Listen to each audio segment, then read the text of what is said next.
The future isn't something we wait for, it's something we build. Welcome to Building Tomorrow with Fatima Bokar, where bold ideas meet real solutions.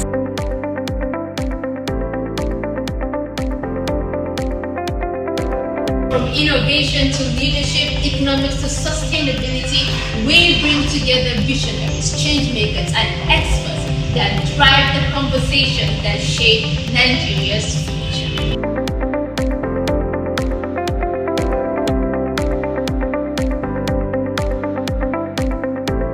Are you ready to think big, act smart, and be part of something greater? Join the movement. Subscribe, watch, and let's build tomorrow today.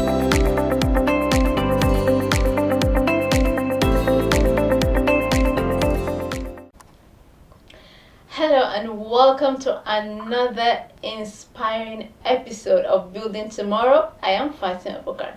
Building Tomorrow is a platform dedicated to sparking impactful conversations and exploring practical solutions to the challenges in our society. It's about equipping individuals with the knowledge, inspiring action, and driving meaningful change through impactful conversation, expert perspectives, and real-life solutions.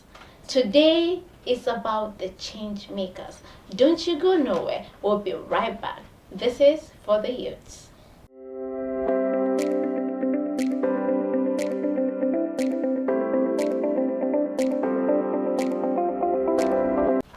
Welcome back to Building Tomorrow, the show where ideas meet action to inspire change and shape the future.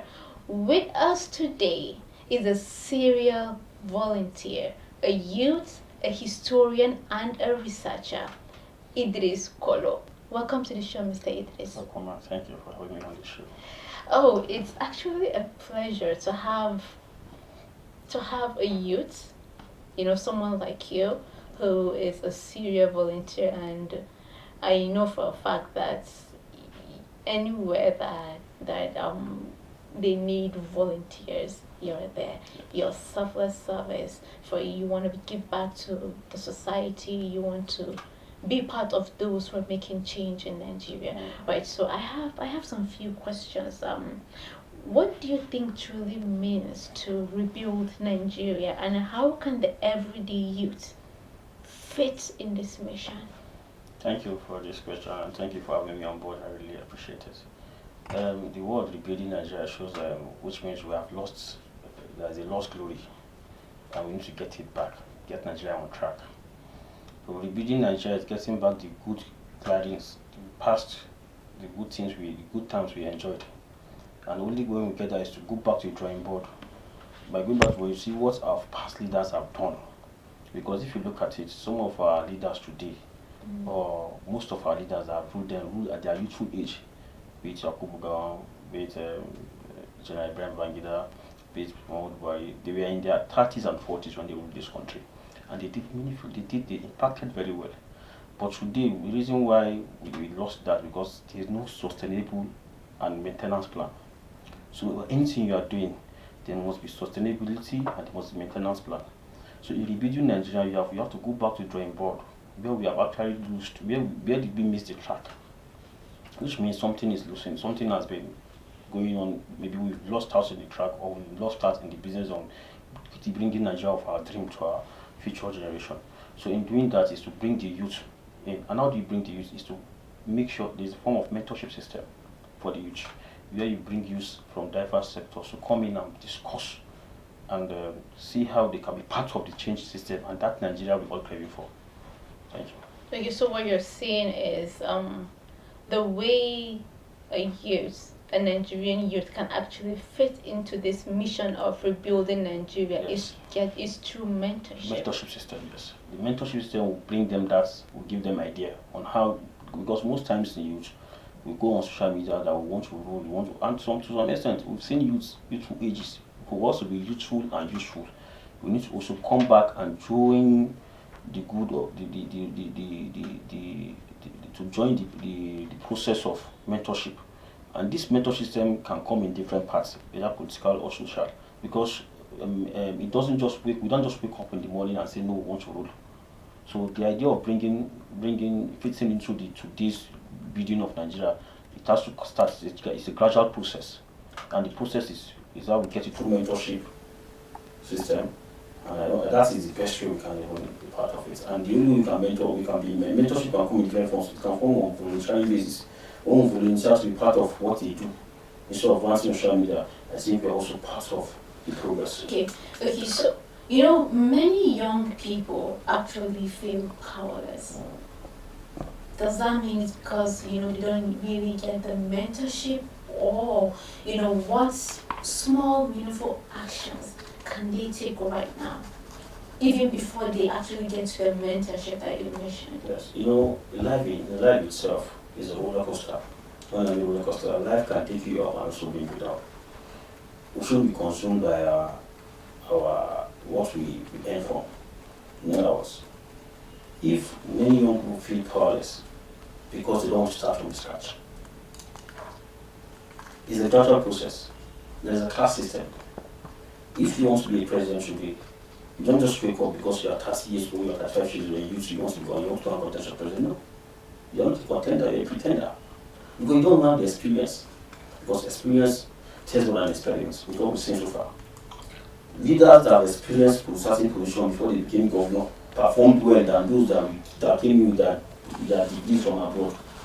We have youths, full governors, in their 45, 50s. People like Fashola became governors in their late 40s and they performed extremely well. So, what I'm trying to say in essence is this. Like my state governor, he's doing pretty well because he didn't just wake up to become governor. Before he became governor, he had worked in the bank. He knew how to manage money. He became House of First member. And today he's the governor. So, the reason that usually why reasons are having they feel their power is because they have this sense of entitlement. And when you have sense of entitlement, you end up closing the track. Because sense entitlement will only take you to where you don't belong to. But when you follow the process, you can't just, this is what I can get. You start from your community. Today, the councillorship, most people that doesn't want to contest to councillor, they say no, that is as councillor. In UK, a councillor is not better than the governor. In UK, they value him because that is where the grassroots is. That is where the impact of dividend democracy is being felt. So I feel today's youth are in a rush, and they don't have good ingredient. Most youths that come out to contest position, they know they can't even buy from. They have to mobilize, go fund me and others to get from. Someone needs to sponsor them. Someone to sponsor them, and politicians don't sponsor for free of charge. When you sponsor, you deserve there's something that comes with it. Most of the contracts is being run by him. And when those things are being taken free from you, you can't do anything. You can only be ranting on social media. So I feel the youths are not powerless, rather the youths should be useful in where they belong. Talking about ranting Yes. on social media, I know a lot of youths are actually venting in different social media platforms. But how can we shift that from venting on social media to becoming actual change makers offline? Like, what can they do? You see, from venting on social media is like a marketplace. People go there to ideas. When you go social media, there is a lot of ideas. You can even pick ideas on social media. People learn from social media. But how as a youth to stop venting from social media and become the change agency is claiming to be, is to take ownership of the process itself. Instead of going to social media, when you see when the community you are, what change can you bring to that community you are? What can you give? What's your take you can give? And even as Muslims, we are told that sadaqah must not be done in big places. You can start small. Because in life itself, there's a starting point. Everybody has a story to tell. Nobody make it big. And you can't rise, you only rise to stand up, or you don't rise to jump up. But why you want to rise and jump up? The reason why you want to jump up is still what we don't understand.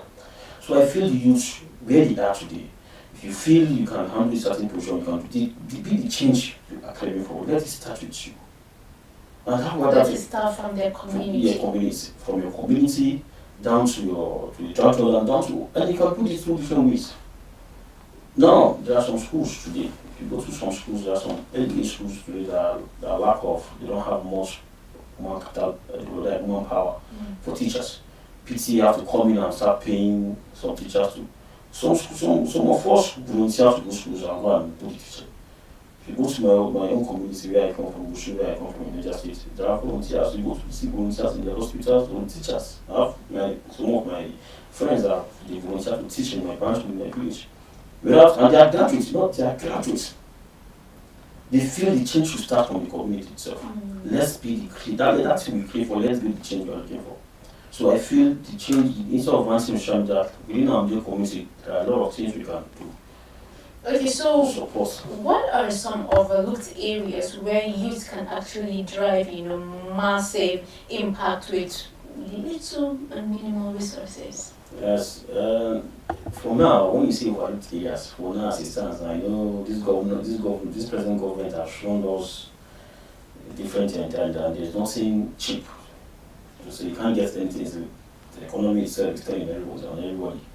But I still believe it's marketing.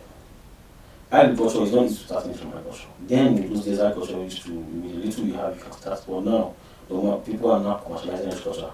So I feel it's marketing, and marketing can come in different forms. It can come, you can be an agent or something. You can just, because marketing doesn't require any startup capital, but rather it's require you paying attention. You pay, but you only pay attention when you don't pay money in marketing. And marketing is networking, and networking will build your network. So as a youth, know what you are selling and know how to sell. KYC, and know your customer. That's so marketing is, I think, is the best thing we can do. When we market ourselves, it will go a long way. So that's the only business I feel they've looked down on. People feel because of a lot of energy being needed, they don't want to go into it. But that is only business to now. I feel as a youth, you can start with. But if you don't have a startup capital, but if you do agriculture, you can venture into others, and those things are capital intensive.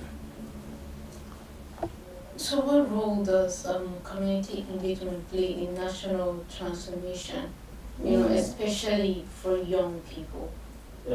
Community engagement play diverse role in national transformation, in transforming the economy, the country nationally. Because when you engage in your community, artisanal community development service, CDS, social welfare, you engage your community in two different ways. It can be on a volunteering basis, it can be on mentorship system. But when you engage in your community, it says what it means is that you're able to reduce the number of complaints in terms of poverty alleviation, in terms of job unemployment. Because the issue you have, most of us go to our community to engage youth on startup capitals like showing of shoes, grinding of engine, buying grinding machines for them, buying machines to sew clothes. These are things you can engage your community. When you have them, you go back and invest in them, get them so that you can, so that the youth in that community will shun social vices, because social vices today is one of the reasons that is killing our youth. In terms of when you see them taking intoxicants, like those things they take. And because of what is causing is because they are being redundant. For some years, some of them are graduates, even with masters, no job. And there's this thing that comes with someone that after you finish school, you get a job. So nobody wants to start from somewhere, nobody wants to start something. We don't look at what is in the menu. What are you bringing to the table? But most of us will look at what is in the menu. And if you check the menu, everything you want to see in the menu has been ordered for. So you need to think not just outside the box, without the box. You think without the box before, and when you think you come up and innovate and see what you can start to come up with. And that's also today. If you go to mirror you see today in lift. When you go to lift, you want to enter an office and use lift. You see the mirror in that lift. That lift is someone brought that idea. They said if you come into that mirror, they see that some girls really like to check themselves before they get to the office. And he installed that mirror. Today, most of the offices you are seeing is someone's idea. So let's just be innovative. And we'll go a long way. I actually have things to ask you regarding this innovation, right? But then we're going to go on a short break, but do not go nowhere. We'll be right back.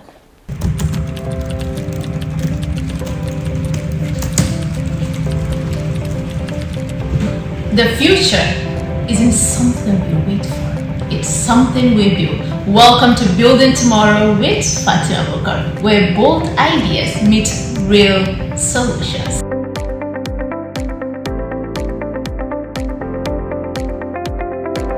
From innovation to leadership, economics to sustainability, we bring together visionaries, change makers, and experts that drive the conversation that shape Nigeria's future.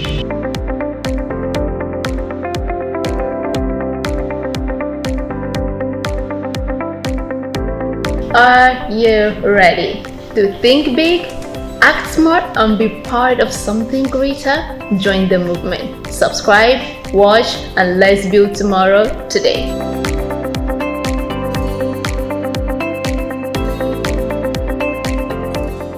To Building Tomorrow, the show where ideas meet action to inspire change and shape the future. So before we went on a break, Mr. Idris was talking about how the youth can actually be innovative. Right, Mr. Idris? Yes. So now I said I was going to ask you questions. Yes, okay. Yeah. So how can the Nigerian youth turn their skills digital, creative, entrepreneurial into tools for rebuilding? Yes, it's not, the question you asked is a very good question. It's not far-fetched from us. For them to achieve this and turn around their business investments, they should be in tandem with current realities. Some investment needs startups, while some investment needs scale up. So how you start up determines how you scale up. Scaling up, bringing innovations, technologies into your businesses. And how do you do that? Is to see how you can generate, because what you are generating depends on what your take home is. Your inputs and your output matters.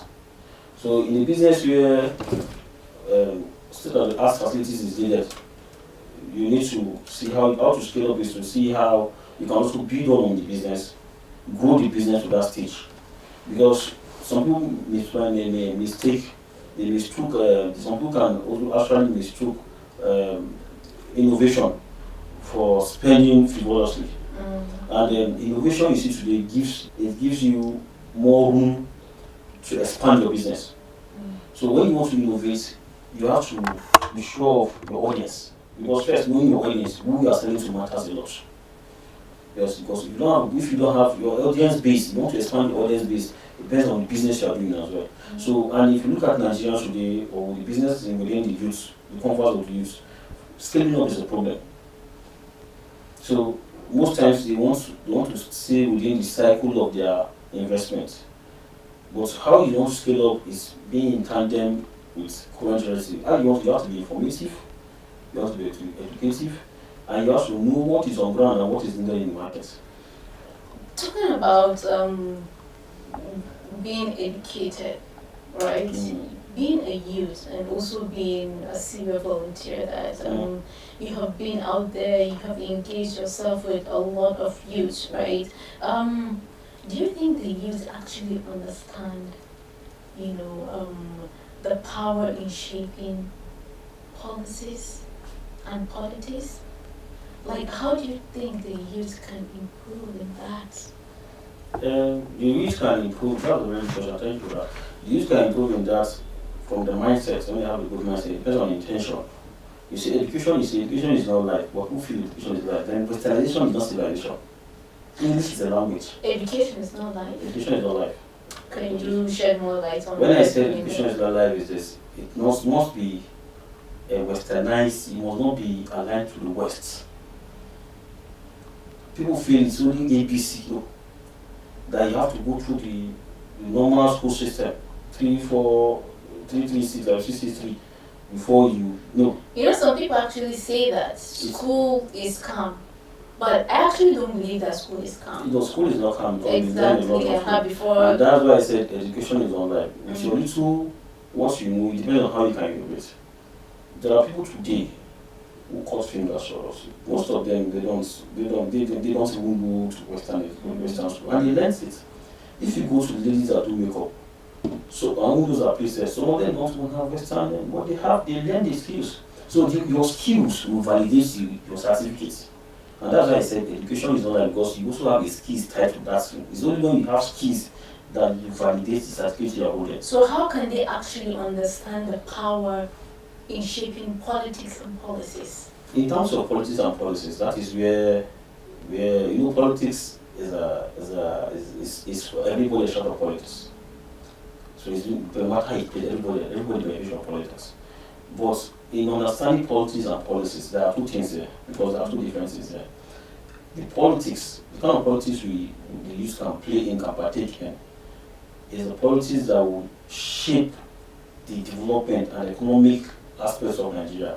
But the youth today, how they can achieve that is by aligning with the right sense of people or the right people. And that way, that can they identify the right people is coming in, starting from the scratch, then seeing what's policy, because most youth today are part of one political party for interest.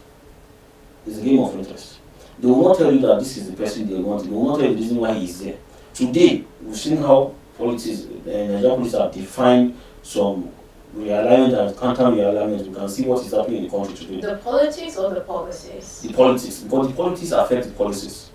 Okay. The policies cannot come until the politics is to be until we are done with politics. Okay, so how do they understand the power in shaping policies? The power in shaping policy is to see how, by voting policymakers who have the youth at mind, who have the country at mind, at heart. Because the reason why you can't have those policies before you have politics, because policies come after policies. Those who form the policies, you have to vote them in. The policymakers are national citizens. So you have to vote them in. And those who have voted, if you end up voting people who give you money, you can't get good policies. So the youth can only be this if they are part of the system. So the youth should fight and strive to be part of the system so that they can shape the policies. But if that is not, they will be outside and the bad politicians will be inside, because politics come after politics. Policies don't come before politics. It is after politics have been done that policies come on board. So for you to shape policies for politics, for our policies to shape using our policies to shape Nigerian policies, they have to be voted and be voted for. They have to be part of the system. However, they must not be part of the system, but they can be part of the change by partaking actively. And if you look at it, how many of the youth are actually going there to change the narrative? So our going there is called to action, but people go there and they cannot change the narrative because most of them, the intention is not there. So you have to be intentional about it. So policies, the only way we can shape the policies for good politics is to have people on board that are ready to put the change. So youth must partake actively in it. Are you ready? Yes. Are you ready? I'm ready. So have you done anything on your part in shaping the policies? Yes, for some, we have been able to be part of some communities. Through the period of after 23 election, where we start and do some review. I think what we're coming on how the youth can be part of what's the governance is. It's just that we have not been able to meet some key stakeholders that will actually drive it to us. But that being said, we can be part of all these things. Me and you can be the change we're all craving for. Most times, it's just that the system that the way the Nigerian system works, you must have to be part of the system before you bring that change. You can't stand outside and be calling change. And if today they see you have that mindset different from them, you don't have a cope mindset like them, they will find you to break it down. But as it stands now, currently we are working, we are mobilizing youth for lots own at our Muslim Youth Foundation, at least I'm part of what they are doing. And we are trying to see how we can also mobilize youth within from all aspects of Nigeria to see how we can work in line with some of these policy makers and institutions, MDs, on how they can also benefit. Currently, we have a youth minister that has been running here sector, trying to see how we can make things work.